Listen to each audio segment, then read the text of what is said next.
आबाद trip cancel. मुझे पता था जब भी बाहर जाने का कोई भी प्लानिंग होता है तुम्हें हमेशा कोई ना कोई काम का बहाना बना देता है। सत्या की बीबी फोन पर चिल्ला उठी। अरे नहीं रे बाबा, ट्रिप के लिए पैसा ही तो कमाने आया हूं, पर यह केस है कि सॉल्व हो ही नहीं रहा है।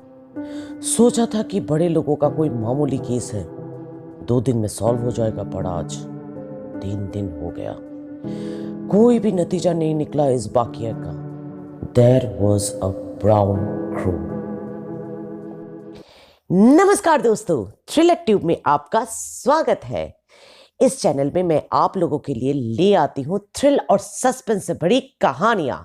तो अगर आप लोग ऐसा कहानियां सुनने का शौक रखते हैं तो जल्दी से हमारी चैनल थ्रिलर ट्यूब को सब्सक्राइब कर लीजिए और पास वाली घंटी को बजा दीजिए ताकि आप लोग कभी भी कोई भी थ्रिलिंग वीडियोस मिस ना करें। तो आज की कहानी है बंगाल के सत्या का। पेशे से सत्या एक सत्यान्वेषी है, यानी सत्य की खोज करने वाला, जिसे हम लोग डिटेक्टिव कहते हैं। 3 दिन पहले एक नामचीन व्यक्ति का केस आया सत्या के पास, जिसे वो ना चाहते हुए भी एक्सेप्ट कर लिया, क्योंकि उसके अपकमिंग दार्जिलिंग ट्रिप का फंड कुछ कम पड़ रहा था। पर ये केस सुनने में जितना सिंपल लगा उतना ही पेचीदा है। बंगाल की बांकुड़ा जिले में कोई राजबाड़ी है जहां बहुत सारा खजाना छुपाया हुआ है। सत्या को बस वो खजाना ढूंढ के देना है वर्तमान राजबाड़ी के वारिस को। पहुंचते ही सत्या राजबाड़ी के गार्डन एरिया को पूरा खोद डाला, ये सोचकर कि खजाना शायद कहीं गार्डन में गड़ा है। पर एंड ऑफ द डे मायूसी के अलावा कुछ हासिल नहीं हुआ। रात को खाना खाते वक्त वर्तमान वारिस से इस राजबाड़ी से जुड़े हुई जानकारियां लेने की कोशिश में उसे पता चला कि ये राजबाड़ी अंग्रेजों का जमाने का है। ऐसा माना जाता है कि यहाँ बहुत सारा अंग्रेजों का गुप्त धन गड़ा हुआ है कहीं, पर वो कहाँ है किसी को भी नहीं पता। सिर्फ यहाँ के राजा जी को इसका ज्ञान होता है। पर अब तो ना राजपाट बचा ना राजा होने का औधा। वर्तमान राजा जी पीछे से एक डॉक्टर है जो कोलकाता में प्रैक्टिस करता है।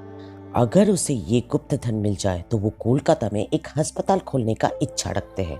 पर मुश्किल ये है कि बड़े राजा जी, जो कि इनके पिताजी थे, अपने आखिरी समय में सिर्फ अपना दायां हाथ उठा के राजबाड़ी के मंदिर के ओर इशारा करते हुए बोला था, There was a brown crow।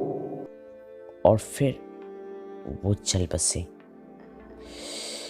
बस इतनी सी जानकारी के साथ सत्या को अभी ये केस सॉल्व करना था।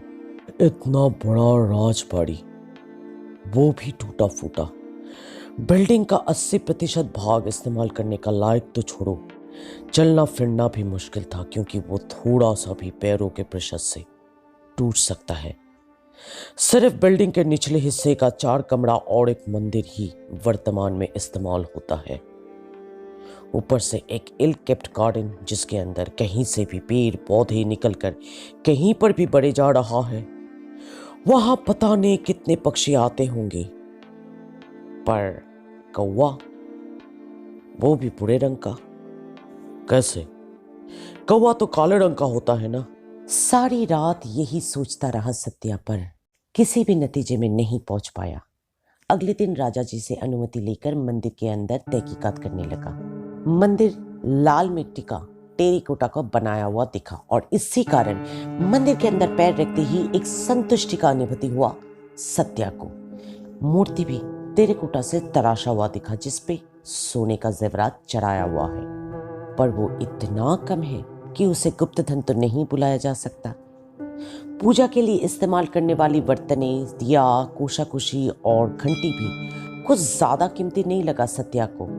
ना ही कीमती लगा ऊपर लटकती हुई झूमर या शगुन काट के बनाया हुआ दरवाजा, जो सैकड़ों सालों से खुला रहते रहते अब तो जम भी गया है अपनी जगह पर। पूछने पर राजा जी बोला, मंदिर में ऐसा तो कुछ खास कीमती सामान है नहीं, और ऊपर से ये यहाँ के राजा जी का मंदिर है, 24 घंटे लोग आते हैं यहाँ पूजा देने के लिए, दरवाजा क्यों भला बंद करे? तो फिर आपके पिताजी ने मंदिर को और इशारा क्यों किया? सत्या पूछा, जिसके जवाब में राजा जी ने बोला, इसीलिए तो आपको हम 1 लाख दे रहे हैं। ये बात सच है, 1 लाख। फंस गया सत्या। और ऊपर से बीबी का गुस्सा सो अलग। मजबूरन सारी रात कौवे पर गूगल करने लगा, पर कोई फायदा नहीं हुआ। पूरे इंडिया में there is no brown colour crow, भूरे रंग का कौवा कभी भी किसी ने भी नहीं देखा। घड़ी में सुबह का 4:30 बज रहा था और कैलेंडर में 29 जनवरी दिख रहा था। वो दिन जब सत्या को हावड़ा स्टेशन से रात का कंचनजंगा एक्सप्रेस पकड़ के दार्जिलिंग जाना था। असमंजस में गिरा सत्या कमरे का दरवाजा खोला और एक सिगार जलाकर उगती हुई सूरज को देखते देखते बीबी को फोन लगाया। बीबी फोन उठाते ही सत्या की हेलो सुनकर सत्या की वर्तमान परिस्थिति समझ गई। गुस्से में आकर बोली, आबा ट्रिप कैंसिल। मुझे पता था जब भी बाहर जाने का कोई भी प्लानिंग होता है तुम्हें हमेशा कोई ना कोई काम का बहाना बना देता है। अब मैं क्या करूं? इतना सारा सामान जो मैंने पैक किया है उसका क्या अचार डालूं, सर पे डालूं या चटनी बनाऊं उसका? हाँ, हमारा ट्रिप हमेशा कैंसिल हो जाता है पर तुम कुछ भी नहीं करता है। हाँ, क्या करता है तुम? मुझे कुछ नहीं बताता है, सब कुछ उल्टा सीधा करता है। आप ट्रिप कैंसिल होगा तो मैं तो। सिगार खत्म हो गया पर बीबी का डांट नहीं। चुपचाप सत्या सहन करता रहा और ठंड के मारे कांपता रहा। अंत में पूछी बीबी, की हो लो, कुछ बोल क्यों नहीं रहे हो? तुम बोलने दोगी तब ना। तुम्हारा आवाज इतना कांप क्यों रहा है? क्योंकि बांकुड़ा में अभी भी ठंड है और मैंने ऊपर से दरवाजा खुला छोड़ दिया स्मोकिंग के लिए। तो दरवाजा बंद करो ना। क्या क्या कहो? फिर से कहो। दरवाजा बंद करो। यप्पी बेबी, दार्जिलिंग नहीं, हम लोग आज कश्मीर के लिए रवाना होंगे, उसकी तैयारी पे जुट जाओ। फोन को झट से ही काट दिया सत्या और खुशी से चीखते चिल्लाते हुए राजा जी को नींद से जगाया और उसे लेकर मंदिर के दरवाजे तक आ पहुंचा।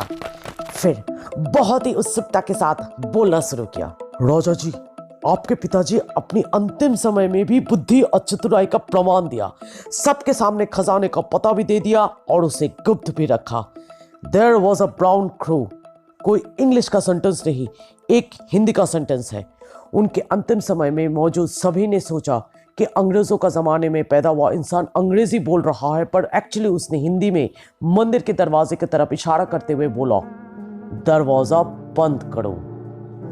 ये कह के सत्या राजा जी की मदद से मंदिर का दरवाजा बहुत ही मुश्किल से बंद किया और दरवाजे के पीछे दीवार में गड़ा एक कैबिनेट का आविष्कार किया जिसके अंदर था गुप्त धन।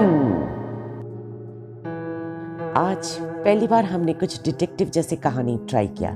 अगर अच्छा लगा तो वीडियो को लाइक और शेयर करते हुए कमेंट्स में कुछ लिख दीजिएगा जरूर। अगर ज़्यादा अच्छा कमेंट्स आया तो ऐसी कहानियां मैं और भी बनाऊंगी, वरना वही पहले वाले कहानियों में वापस चली जाऊंगी। और हाँ, हमारे चैनल थ्रिलर ट्यूब को भी सब्सक्राइब कर लीजिएगा। तो मिलते हैं अगले वीडियो में। Till then take care.